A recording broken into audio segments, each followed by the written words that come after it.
Good morning everybody. आज हम पढ़ेंगे पैरामीशियम कॉर्डेटम।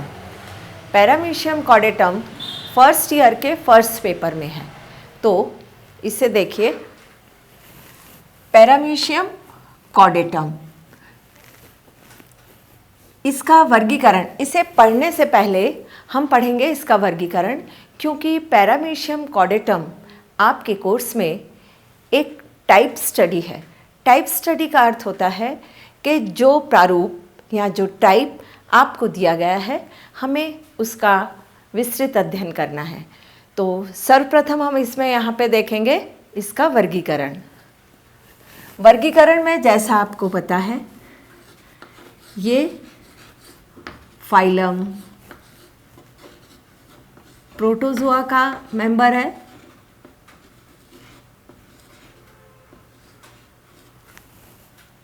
इसकी अगर हम फर्दर डिवीज़न करें तो ये आएगा सीलियोफोरा। फिर नीचे आए नेक्स्ट हायरार्की पे तो ये आएगा सिलिएटा। और फिर हम आए, तब हम आते हैं इसके जीनस पे, जो कि है पैरामीशियम।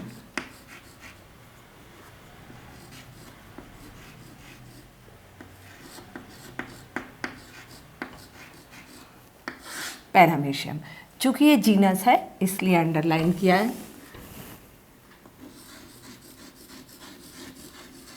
कॉर्डेटम, एक बार आप इसके वर्गीकरण पे ध्यान दीजिए। यह संघ प्रोटोजोआ का मेंबर है। तो प्रोटोजोआ अर्थात प्राथमिक जंतु, जैसा कि हमें पता है ये जंतु एक कोशीय होते हैं। तो पैरामीशियम कॉर्डेटम भी एक कोशीय प्राणी है। फिर नेक्स्ट पे आए तो हम वहाँ देखते हैं सीलियोफोरा। सीलियम से बना है, अर्थात पक्षमाप। फोरा मतलब धारक या बियरर। तो सीलियोफोरा अर्थात इस तरह का प्रोटोजोअन जो सीलिया को धारित किए हुए है। तो ये हो गया प्रोटोजोआ। प्रोटोजोआ क्यों? क्योंकि एक कोशीय है। सीलियोफोरा इसलिए क्योंकि इसके पास सीलिया हैं। और यहाँ ध्यान देने योग्य बात है कि प्रोटोजोआ का वर्गीकरण उसके गमनांगों के आधार पर है। तो जो इसके सीलिया हैं वो इसके गमनांग के अंगक भी हैं। फिर सिलिएटा, सीलियोफोरा के अंतर्गत एक क्लास है और वो है सिलिएटा। इसके बाद नेक्स्ट जो हायरार्की या पदानुक्रम आता है वो है पैरामीशियम और कॉर्डेटम। इसकी स्थिति के बाद अब हम चलते हैं इसकी संरचना पे और इसके आवास पे। यह एक फ्रेश वाटर एनिमलक्यूल है, जो सामान्यतः फ्रेश वाटर के सभी स्रोत के मध्य पाया जाता है। फ्रेश वाटर में जैसे नदी, तालाब, झरने, पोखर, गड्ढे, झील और यहाँ तक कि ग्रामीण भागों में थोड़े उथले ऐसे गड्ढे जो मवेशियों के पास कहीं बन जाते हैं और उसके अंदर हमें बहुत सा ऑर्गेनिक मैटर प्राप्त हो सकता है। क्यों? क्योंकि ये एनिमलक्यूल उन सभी केमिकल्स से अपने भोजन को प्राप्त करेगा। मगर वो कैसे? मैंने ये नहीं कहा कि ऑर्गेनिक मैटर इसका भोजन है। यहाँ पे ये हुआ कि ऑर्गेनिक मैटर जहाँ ज़्यादा है वहाँ पे इसका फूड, जैसे बैक्टीरिया आदि, वो भी अधिक मात्रा में होते हैं। इसलिए ये वहाँ पर हमें संख्यात्मक रूप में अधिक मिलते हैं। अन्यथा तो फ्रेश वाटर में ये पाए ही जाते हैं। जब हम इसे फील्ड आदि में लेने जाएं तो वहाँ के जो जलीय वनस्पति है उसके आसपास हमें इसकी संख्या अधिक मिलती है। यह एक एकल जीव है। ये कॉलोनियल नहीं है, लेकिन हाँ ग्रुप में मिल सकता है जहाँ पर कि इन्हें भोजन प्राप्त मात्रा में उपलब्ध हो। फिर अब मैं इसमें आपको बताती हूँ इसका स्ट्रक्चर। पैरामीशियम कॉर्डेटम को सामान्यतः स्लीपर सोल या स्लीपर एनिमलक्यूल कहा जाता है, क्योंकि इसकी आकृति स्लीपर के जैसी होती है और इसे सिगार शेप भी कहा जाता है। पैरामीशियम की कई स्पीशीज़ हैं, लेकिन यहाँ जो हमारा अध्ययन रहेगा वो आकार की, और इसको लेकर जो अध्ययन रहेगा वो रहेगा पैरामीशियम कॉर्डेटम को। तो आइए अब अपन पैरामीशियम कॉर्डेटम की संरचना पढ़ते हैं। इसमें देखिए, यह चित्र पैरामीशियम कॉर्डेटम को दर्शा रहा है। इसमें यह वाला भाग इसकी एंटीरियर साइड, यह वाला भाग इसकी पोस्टीरियर साइड है। इसकी पूरी बॉडी पर सीलिया पाए जाते हैं। सीलिया की संख्या सामान्यतः 10,000 से 14,000 तक हो सकती है। इसकी शरीर की संपूर्ण सतह के सीलिया समान आकार के होते हैं, लेकिन इसके यहाँ पर पोस्टीरियर साइड में देखिएगा, कुछ ये जो दिखाई दे रहे हैं यहाँ के सीलिया थोड़े लंबे हैं, अर्थात पोस्टीरियर साइड पर एक कॉर्डल टफ्ट या पुच्छे गुच्छ के रूप में सीलिया दिखाई देते हैं। और इसका अगर हम लंबाई लें तो पैरामीशियम कॉर्डेटम की जो है वो लगभग 170 से लेकर 290 म्यू तक होती है, और इसकी चौड़ाई इसकी लंबाई का 2/3 भाग होगी। और वो किस तरफ? वो इसके अगले भाग की तरफ। जैसा कि हमें चित्र में भी दिख रहा है कि चौड़ा वाला भाग कहाँ है? ये तो पोस्टीरियर है, ये तो नीचे की तरफ इस तरह से सकरा होता आ रहा है, लेकिन इसको आप देखिए, इसमें ये ऊपर की तरफ चौड़ा होता है। तो पूरी बॉडी की लंबाई कितनी हो सकती है? 170 से 290, और इसकी चौड़ाई होगी इसकी लंबाई का 2/3 किस तरफ? ऊपर की ओर। ये तो हमें ऊपर में हमें यहाँ इसका दिखाई दिया, इसकी लंबाई और इसकी चौड़ाई। तो एक तो हो गया इसका आकार, और फिर हुई इसकी आकृति। जैसा कि पूर्व में भी बताया, इसे स्लीपर सोल एनिमलक्यूल कहते हैं, क्योंकि इसका आकार उसके समान दिखाई देता है। अब इसमें अगर हम और देखें तो यहाँ आप देखिएगा, इसके बॉडी के ये जो हिस्से हैं, खासकर साइटोप्लाज्म वाला पार्ट जो है वह 2 भागों में विभक्त है। तो यहाँ पर ये देखिए, ये जो मैं अभी बना रही हूँ, ये वाला भाग जो अंदर की तरफ डॉटेड पार्ट में बनाया जा रहा है, यह इसके साइटोप्लाज्म का अंदर का भाग है। और चूंकि ये अंदर है, इसलिए हम इसे कहेंगे एंडोप्लाज्म। और यह वाला भाग बाहर की तरफ है, तो ये हो गया इसका एक्टोप्लाज्म। और एक्टोप्लाज्म और एंडोप्लाज्म दोनों मिलकर सम्मिलित रूप से हो गए साइटोप्लाज्म। फिर अब देखिए, जो एक्टोप्लाज्म है वह होमोजेनस है या समांगी है। ये देखिए यहाँ पर ये इसमें ट्रांसपेरेंसी इस बात की द्योतक है कि यह भाग होमोजेनस या समांगी है। इसके अंदर वाला भाग देखिए, यह वाला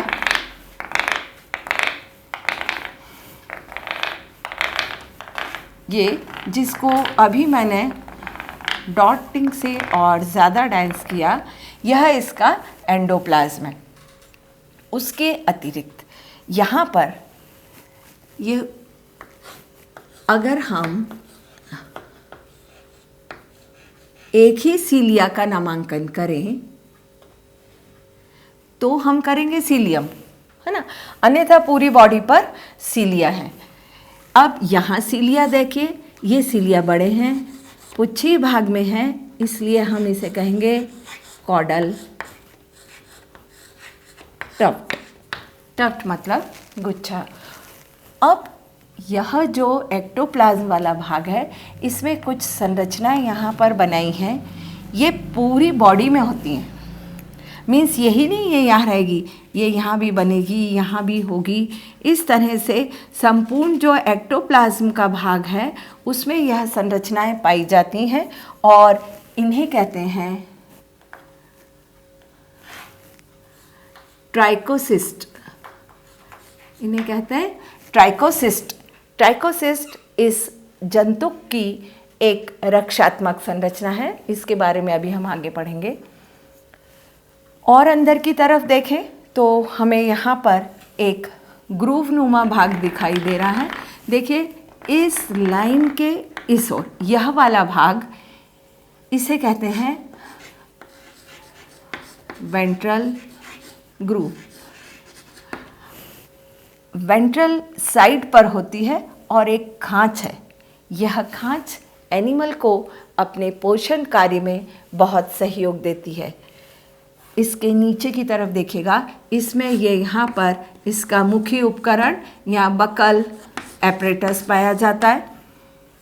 यह वाला भाग यह कहलाएगा साइटोस्टोम। यह वाला भाग यह कहलाएगा साइटोफेरिंक्स। यहाँ पर कुछ गैप है, यह गैप कहलाता है साइटोपाइज, अर्थात कोशिकी गुदा। मतलब पाचन के पश्चात अनावश्यक खाद्य पदार्थ जो कि एज ए फीकल वेस्ट हैं, वो इस माध्यम से शरीर के बाहर त्याग दिए जाते हैं।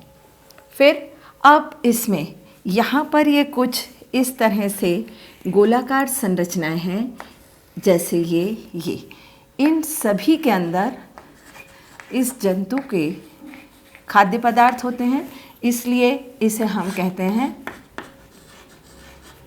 Food vacuole.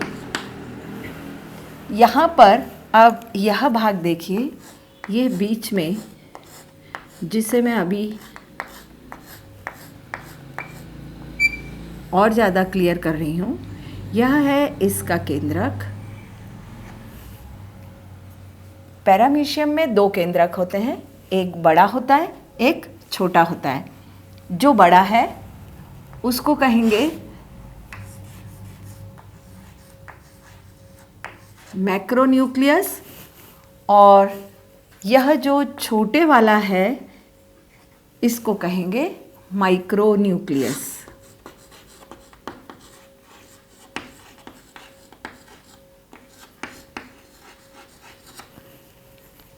तब बड़ा न्यूक्लियस इसकी दैनिक गतिविधियों के संचालन के लिए कमांड करता है, और जो छोटा केंद्रक होता है जिसे हम लघु केंद्रक या माइक्रो न्यूक्लियस कहते हैं, यह इसकी रिप्रोडक्टिव एक्टिविटीज़ को कंडक्ट करता है। तो इस प्रकार पैरामीशियम जो है उसके अंदर हेट्रोकैरियोटिक कंडीशन मिली, मतलब असमान केंद्रक, एक केंद्रक बड़ा और एक केंद्रक छोटा। और जो संरचनाएं हमें यहाँ दिखाई दे रही हैं उनमें से एक है ये कॉन्ट्रैक्टाइल वैक्यूल। इसे कहते हैं संकुचनशील रिक्तिका या संकुचनशील धानी। संकुचनशील धानी में देखिए ये यहाँ पर एक केंद्र में है और कुछ इसके आसपास की संरचनाएं हैं। इनको डिटेल में अभी जब हम आगे पढ़ेंगे मैं फिर बताऊंगी।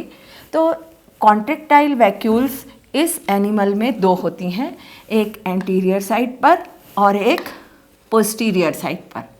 बाकी इसमें ये यहाँ पर पूरा साइटोप्लाज्म और इसकी बॉडी एक आवरण से ढकी रहती है जिसे कहते हैं पेलिकल या तनुत्वक, अर्थात वह महीन सी झिल्ली जो अन्य प्राणियों में त्वक मीन्स त्वचा या त्वचा सदृश होगी, यहाँ पर इसकी पूरी बॉडी को एक शेप दिए रहती है, इसकी फ्लेक्सिबिलिटी बनाई रखती है और इसको हम यहाँ पर कहते हैं तनु त्वक। तो एक बार फिर चित्र देख लीजिए। एनिमल की सामान्यतः लंबाई 170 से 290 म्यू, इसकी चौड़ाई एंटीरियर साइड में पूरी लंबाई का 2/3। फिर वेंट्रल साइड पर हमें दिखाई देती है वेंट्रल ग्रूव। और नीचे की तरफ आते हैं तो यहाँ पे हमें दिखाई देता है बकल एपरेटस या मुख्य उपकरण। इसकी भी डिटेल स्ट्रक्चर हम अभी आगे पढ़ेंगे। मुख्य उपकरण में नीचे की तरफ जाएं तो यह वाला सकरा होता भाग कहलाता है साइटोफेरिंक्स। साइटोफेरिंक्स से और नीचे आइएगा तो यहाँ पर यह एक छिद्र सदृश संरचना है, इसे कहेंगे साइटोस्टोम। साइटोस्टोम के नीचे आप देखें यह जो भाग है, अर्थात इस भाग में फिर से नई खाद्य धानी या फूड वैक्यूल का निर्माण होगा। यह जो बीच में गैप है, यहाँ पे देखिए ये गैप है, यहाँ पे तनुत्वक टूटा है, यहाँ पर भी, तो ये जो पार्ट है ये कहलाता है साइटोपाइज या कोशिकीय गुदा। केंद्रक में केंद्रक की स्थिति को देखेंगे तो इसमें हमें यहाँ देखिए 2 केंद्रक मिलते हैं, एक बड़ा जिसे कहते हैं मैक्रोन्यूक्लियस, दूसरा छोटा जिसे कहते हैं माइक्रोन्यूक्लियस। माइक्रोन्यूक्लियस रिप्रोडक्टिव एक्टिविटीज़ को कंडक्ट करता है और मैक्रोन्यूक्लियस इसके दैनिक दिनचर्या में होने वाली गतिविधियों का नियमन करता है। फिर ये साइटोप्लाज्म, जैसा कि पूर्व में बताया, साइटोप्लाज्म के 2 भाग होते हैं, एक एक्टोप्लाज्म और दूसरा एंडोप्लाज्म। एक्टो एंडो मिलकर साइटोप्लाज्म। एक्टोप्लाज्म जो है वो होमोजिनस या समांगी है। गौर कीजिए एक्टोप्लाज्म में ही पाई जाती हैं ट्राइकोसिस्ट। ट्राइकोसिस्ट इसके शरीर की संपूर्ण संरचना में पाई जाती हैं। यहाँ पर सिर्फ चित्रण की सुविधा और समयावधि को देखते हुए इसको यहाँ पर इस तरह से कम बनाया गया है। फिर यहाँ अंदर देखिए इसमें 2 पाई जाती हैं कॉन्ट्रैक्टाइल वैक्यूल्स।